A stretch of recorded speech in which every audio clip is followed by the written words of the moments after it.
In today's video, I'm going to teach you how to sort and filter in Wrike. If you're managing projects on Wrike, being able to efficiently organize and view your tasks is essential for staying on top of your workload. Let's dive into the specifics.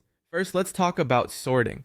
When you're in Wrike and you need to sort your tasks, start by opening a project, folder, or space of your choice. And this could be any area where you need to get a clear overview of your tasks.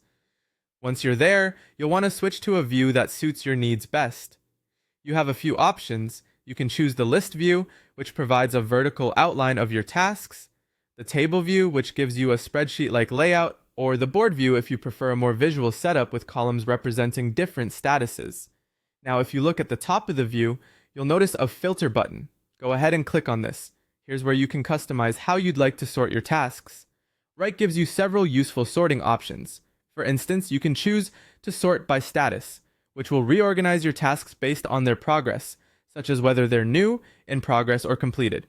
Another option is sorting by priority, which is very handy if you need to tackle the most critical tasks first.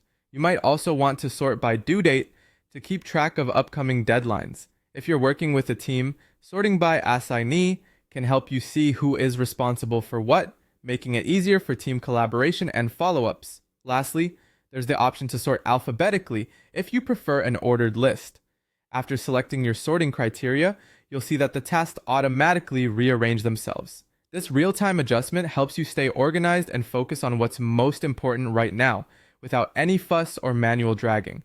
With your tasks sorted just right, you'll find it much simpler to manage your workload, allowing you to stay productive and efficient. Whether you're overseeing a large project or managing day-to-day tasks, using these sorting options can greatly enhance your workflow. Remember, practicing these steps will ensure you become more proficient at using Wrike, allowing you to navigate your projects with much more ease. Through sorting, you gain better control over how you view your tasks, ensuring nothing falls through the cracks in your busy workday. Thank you for watching, and I'll see you next time for more helpful project management tips.